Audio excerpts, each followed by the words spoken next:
So this is a match played by Team Wudini on October 12th. And I like to start by just looking at kind of the overall gold graph for the game. So if you look at the gold graph for the game is pretty even. Team Wudini is falling a little bit behind through minute 18, but you're basically neutral gold-wise at minute 18. Then things start to go south. The opposing team wins a series of skirmishes and takes a series of objectives, sort of culminating. They take middle inhibitor and they take Baron, at which point they're 10k ahead, which is pretty wide lead.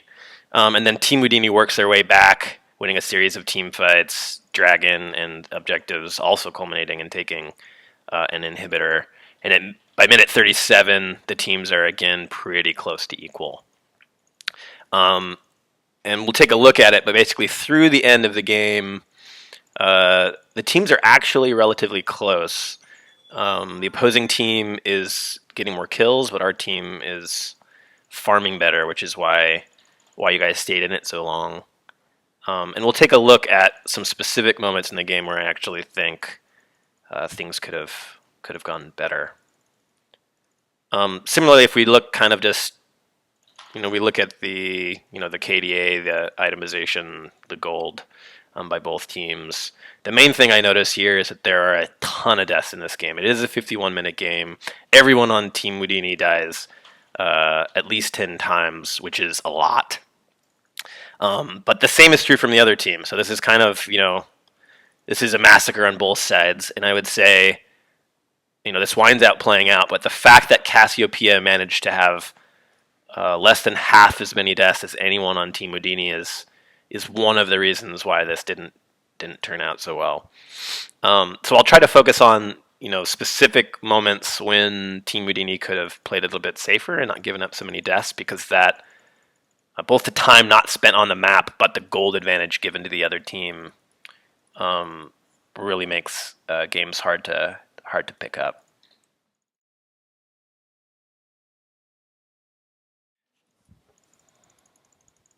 Okay, so we have 4 of the 5 team members of Team Wudini, everyone except for the mid laner. I'm basically going to watch this on super fast speed and talk about, from a macro perspective, what could have gone better. So let's... Team Wudini is about to take Dragon here. I'm going to see what... You end up getting the Dragon, but I think you give up some death. So let's see. Going into the Dragon play, it's 15k to 12k approximately, so you're about 3k behind at this moment. Let's look at the sort of gold differential afterwards and see if this play makes sense. Few things that I think are dangerous here is Sedge is about to start the Dragon. I don't believe we know if vision here is cleared. So without a pink to drop in the pit or a sweeper, this is a bit dangerous. Bot lane is pushed all the way in, so you have sort of priority in the bot lane, so I like that. What I don't like is the mid laner is missing entirely and Zed's coming from base. So you're lacking priority in the mid lane, but you have it in the bot lane. Jax came down, and Teemo is top. Don't know if Teemo has TP at the moment. The replay says he does, so he could join the fight. But I'd say this is kind of like a 50-50 Dragon call here, because you're disadvantaged mid, you're advantaged bot. Jax is here, but Teemo can come in with the teleport. So let's see how it plays out. Right. They've probably just figured out that you guys are on Dragon with this rotation, because Jax snuck down here, so this is still looking pretty good. We haven't seen the mid laner, and we haven't seen the jungler in a while.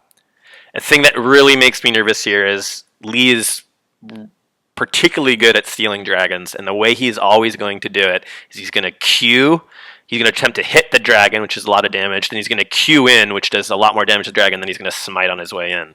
So in this moment, if you're going to stick it here, you either want to have pulled the dragon out to say here, because that makes it so Lee can't jump in over the dragon and go for the steal, or you need these full health members standing behind the dragon to body block for the Lee. It's generally better to pull it out because it's just generally safer. But if you are going to do the dragon in the middle of the pit, you need these team members, probably jacks, back here trying to block that queue.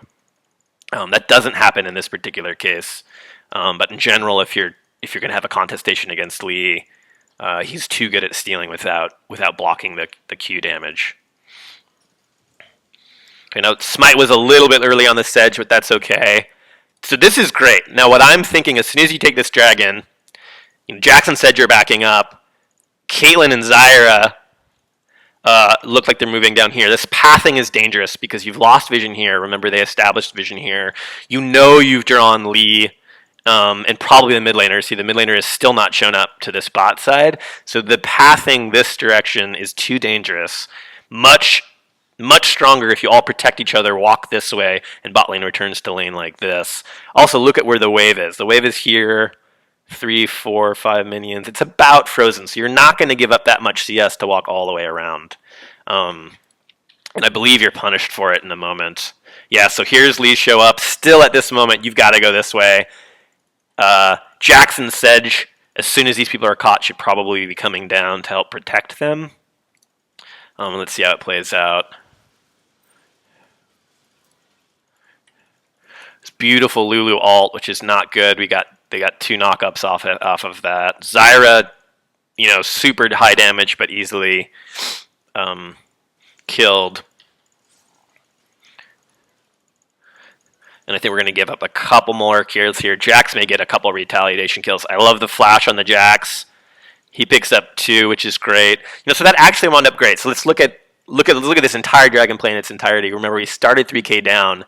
It's now 15 to 16 and a half. So we actually netted up 1,500 gold, and we took the dragon. So this is a great play. In total, the only thing I think I would have done differently is I would have pulled the dragon out. It's a safer position, and everyone can do it from out here, which is a very safe position. And then when you return to lane, bot lane should have just pathed up this way. And that's just because you lost vision here. If you had won that vision battle here earlier and you could see who was here, it would have been safe to return to lane through the river.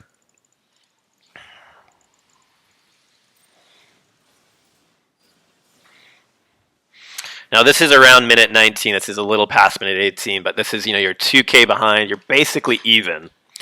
And if we just sort of back up and look at the state of the board, it's 2 towers to 2 towers, so objective-wise, they're pretty even. Team Wudini's taken a top tower and bottom tower, but we don't have mid tower yet. So if you just back up and look at the map, the next objective that the team wants to be focusing on is this mid tower here. The first mid tower has a lot of sort of positional power to it. This is the next objective for the team to take. There's also Rift Herald, which is actually a fantastic buff, particularly on a split pushing Jax. So if you have the opportunity to take it, there's not a lot of reason for Team Wudini to be bot here. And that's because Rift Herald and the outermost mid turret are the primary turrets here. So the way you want to play this from the macro level, Jax wants to keep splitting. That's just one of his core strengths, and he's 5-3 and 0, which means he can duel or at least stall out most other people. Like he's the 8-2 Teemo can probably one-on-one him at the moment because of the blinds, but he's pretty safe against most people. He can safely split. So the way you want to play this, because you want to be near the objectives, 4 team members should be sieging on mid because this is the easiest objective to take, and then Jax should be splitting either top or bot. I have a mild preference for top because if things go well top and go mid, you can rotate to the Rift Herald and take that for Jax, which will really help him split. I think the right thing to do here when you reset, people are all coming from base. I would like to see 4 of the team members, including Jax, running mid to siege down this mid tower, and Jax running top to split push here.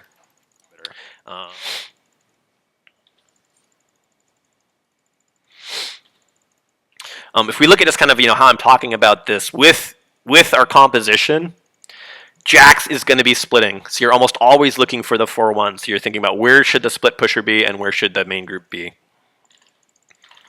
You're down 2 people, so here all I'm thinking, if you're Sejuani and Caitlyn, is we're just trying to stall them here. We're gonna give up inhibitor before people are gonna be back alive. That's at least inhibitor turret. We may be able to protect the inhibitor, but these people should be thinking, how do I just stay alive and sort of stall them, hoping we can get Zed up and Zyra up to protect the actual inhibitor. But if you're gonna die, it's more important to just survive. So let's watch them siege it. Kill the Caitlyn, they get the inhibitor. In the meanwhile, I love this. So while Jax didn't do what I do, it's just come and cut out the minion wave here. This is great. He's going to get this inhibitor turret. You're going to trade inhibitor for inhibitor turret. I doubt he'll be able to get this, especially since I think I just saw someone backing here mid.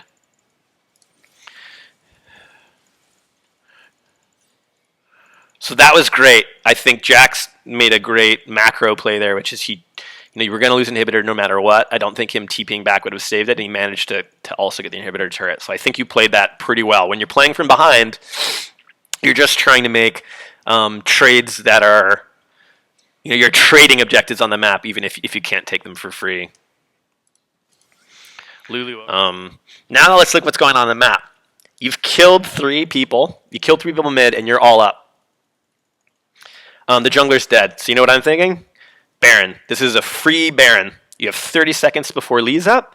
You have 5 people. Jungler Zyra are a bit low. But Caitlyn and Zed are basically full. You're going to start taking super soon here. But you've got a really long window. Right now, if all of you run to Baron and rush it, you take a free Baron. You take a free Baron, you back, and then you start pushing down mid with all 5. And you take this middle turret here. That would be the right play at this moment. In general, if you're looking to take a Baron objectives, you were looking for at least a 2-person advantage. So if you've got 5 of you versus 2, that's at least a 2-person advantage. Zyra just...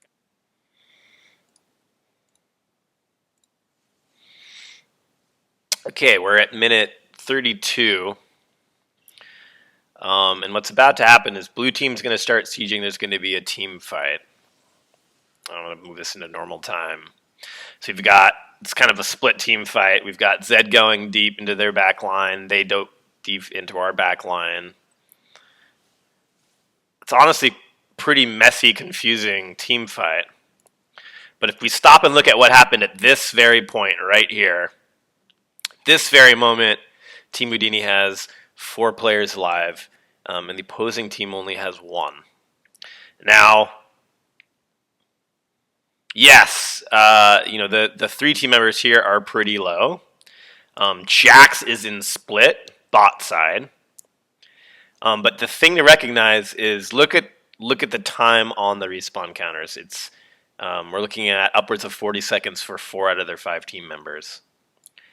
If at this, now I know these players are low, but what I'm thinking is it possible to end if right now all 4 team members go top? That's a possibility. It might be pushing it, but what I am thinking for certain is even though that these 3 players are incredibly low, you should at the very least push down mid and start chugging down these towers. I believe Jax just teleported down to start the split, but I believe Jax can solo the Lulu, so he should be able to, at the very minimum, take this inhibitor, and possibly take this inhibitor, and then, because he can solo Lulu, run directly through their base and take this top inhibitor. And if you do that, you're in a very strong position. So I think the right thing to do in this moment is for none of these 3 people to back, because they're going to be completely uncontested, taking as much as they can mid. Lulu is going to try to stall out Jax bottom. Jax can solo him, so that's going to be okay. So we want Jax to push to this inhibitor, and if there's still time, rotate to the top inhibitor, and we want these people not to back and to take as much as they can mid. So let's see what actually happens. Jax stays in push. Both Zed and Sejuani back, which I believe to be a mistake. I like that Zyra stays and keeps the push going. Lulu did, in fact, meet Jax bot here. Jax should be unafraid to die the Lulu if he needs to. Took a little bit of tower there. So that was a little, I'd probably say, surprising to me. Jax actually couldn't in fact solo the Lulu. Now at this point, you've got 3 people and all of their spawns have just come up. You took the 2 towers mid, and we lost Jax, which basically means now the other opposing teams is on a power play. So the right thing to do here, as tempting it is to keep sieging, and you've got a lot of momentum, is for these 3 players to back off. Caitlyn is not with the group. So these 3 people should reset, probably group up with a Kate. They may have some gold on them, but you can't siege 3v5 into their base. If Jax was still here, he could rotate top, and you might be able to do something because Lulu was forced back for the moment. But the right thing to do in this particular moment is just to reset. Okay, so now let's see. Minute is 35, and what just happened is we lost both Zyra and Sejuani got picked off. So now the other team honestly should be able to finish the game right here. Mid is pushed all the way in. We've got 2 exposed inhibitors, and they're in a 5v3 because Zyra and Sejuani got caught. So they should be able to end. And the way they do that is they just let the middle wave push up, let the minions do most of the work, take the middle inhibitor, and then rotate to this bottom inhibitor. Then they take both of those inhibitors. If they happen to get any more picks, if they pick a 3rd person, they should be able to just finish through the Nexus. If they don't, though, they can just back up, reset, and bring in a top lane to get the final inhibitor. But let's see what happens. They take the middle inhibitor. Now, I think they're making a gross misplay here in that they are trying to fight Team Wudini, where they should just take this inhibitor here. They're wasting time here, which is actually good for Team Wudini. Vayne does manage to get the 2nd inhibitor, and it looks like they're going to push to try to end.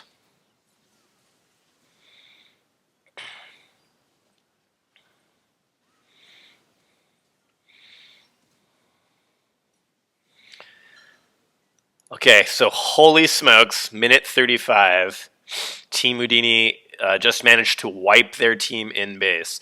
No way that should have possibly happened. The other team was up gold until Team Wudini just aced the other team. You've got between 40 and 60 seconds of respawn timers. If right now Team Wudini groups as 5, ignores everything else on the map, and joins this wave here, you have 40 to 60 seconds to push it all the way to the victory top. So I think this is probably the key moment to recognize in future games. In this situation, despite how far Team Wudini's been the whole time, I'm seeing a lot of good team fighting here. If you recognize that this moment happens, look at the respawn timers. You've got 40 to 60 seconds. This is enough time for literally the entire team to go top and win the game. So Team Wudini won the game in this moment, and that obviously isn't what happened because the game's going to go another 15 minutes. But remember this moment, because when this moment happens again, you can in fact win the game from this position. Here we are at minute 45, about 6 minutes before the game ends. And the main thing I want to point out here is Team Wudini is struggling a bit to close out this game, as is the opposing team. But there are 2 ways to close out this game most effectively. The one that you've been using for most of the game is like a split push. So you would put Jax alone, either top or bot, and you'd put the other 4 members in the furthest lane. So if Jax is top, you put the 4 members bot. If Jax is bot, you put the 4 members top. And then what you do is you basically sort of try to push up on the opposing lanes sort of at the equal speed. If only one person goes to deal with the Jax, he should be able to duel that person, and Jax is quite fed, so you should be able to do that. He's at full build. He might want to sub out boots, but other than that, he's not going to get any stronger from this point. If the opposing team sends 2 or more people to deal with Jax, then on the other side you start exerting as much pressure as you possibly can. So if Jax is all of a sudden in a 1v2 or a 1v3, that means the other side is going to be in a 4v2 or a 4v3, and you should be able to win that. So that's the first way I think about closing out this game: is you put jacks in either top or bot, and you put the other 4 people in the other one. The other option, and this is simpler, but also pretty effective, is if you just have your entire team group as 5 and pick any lane. The other team is unlikely to be that well coordinated and to actually group as 5, which means you're going to have a 5v4 or a 5v3. And if you pick a person or two and stick as 5 and protect each other, it's highly likely to close out the game that way too. Now, this isn't going to happen in this replay. Like at the moment, I believe Jax is going to go split bot. Zed is kind of perpetually doing their own thing. But I think those are the 2 things to think about from a big perspective. At this point in the game, almost both teams are approaching full build. How are you going to finish it off? And I think those are your primary 2 alternatives. Okay, so this is at minute 47, and what's just happened is Team Wudini has killed 3 members of the opposing team, Teemo, Vayne, and Lulu. So at this very moment, while Zyra has very low health, the team has 5 members alive, although Zed is doing who knows what out here in the jungle by themselves. The remaining 4 members are all in base, and there are only 2 people on the opposing team alive, and we can see them. I believe they're in Fountain. They're right here. Team Wudini has won the game. It's not what's about to happen in the next 5 minutes, but in this minute, at this exact point in the game, Team Wudini should be able to close it out 100%. And here's what I'm thinking. It's a 4v2, but there are 2 Nexus towers.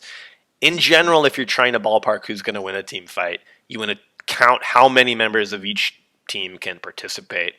In this case, it's 4 on Team Wudini because Zed is out of position, versus the 2 from the opposing team that are currently in Fountain. They'll be able to get here and stop Team Wudini from winning. Then you also want to count towers, and approximately towers are about as effective as champions. So in this case, it's a 4v4 because they have 2 turrets and 2 champions versus Team Wudini's 4 champions. That's even odds. That's a 4v4, and you don't usually want to fight at even odds because that's just kind of like a flip of the coin. But your other option here, and the way you could effectively just win this game, and there's not a lot that the opposing team could do about it, is get off of this tower mid. Don't worry about taking these towers. Let's clear all 3 of these inhibitors. All 3 inhibitor turrets are gone. You've already taken the middle inhibitor. Zyra's low, so she's going to have to play quite safely. But if you all back off, middle lane is going to start auto-pushing with the supers that are going to start spawning because you've taken this middle inhibitor. If you don't fight near these Nexus turrets, you're in a 4v2. So you can have a 4v2 fight here for top inhibitor. You should win that. Take that inhibitor, play it as safely as you need to, and you've got lots of time to work with. You've got 40, 50 seconds before Teemo and Lulu up, and 20-some seconds before Vayne's up. So you fight a 4v2 for this inhibitor. Even if you trade 1 for 1 there, now you're in a 3v1. You could say you could fight a 3v1 for bottom inhibitor.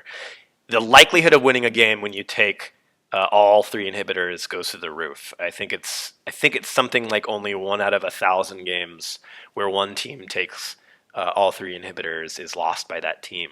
So you don't need to force this here into this dicey turret dive with the 2 Nexus turrets up. Just back off, play it safe, protect each other, take the top inhibitor, and then rotate bot, take the bottom inhibitor. I'm only saying the top inhibitor because you happen to be closer to that. You could, all 3 of you right now, just walk out of turret range, take that inhibitor, slowly rotate around like this. You don't even need Zed to do that. You're actually winning this in a 4v5 sort of manner. No, that's not what's happened.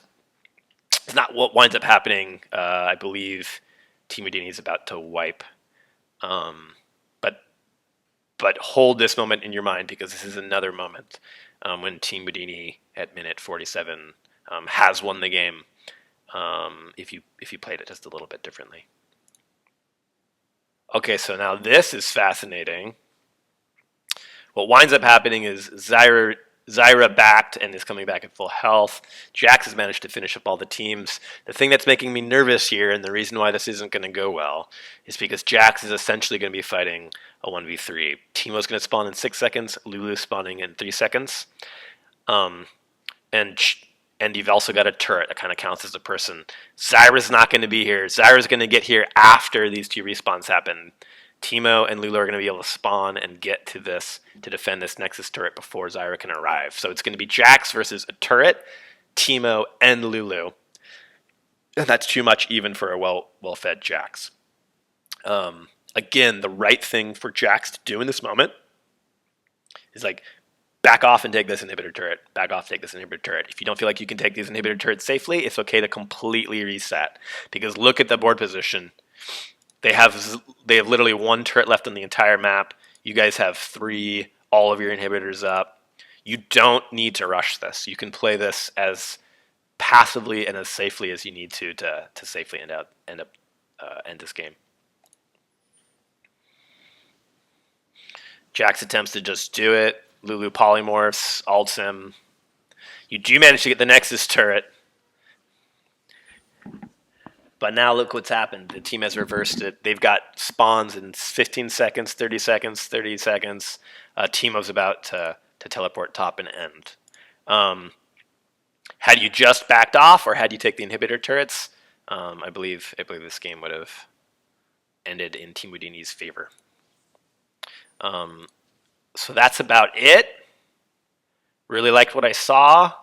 I think one of Team Wudini's strengths, I don't know if you can tell, but you were behind gold-wise for most of the game, and we're still winning team fights, which is frankly incredible. You guys are, I think one of the team's strengths is team fighting, and you haven't yet played with the mid as a 5-some, so that'll be pretty exciting. So anyways, I look forward to seeing you all on Monday, and have a great weekend.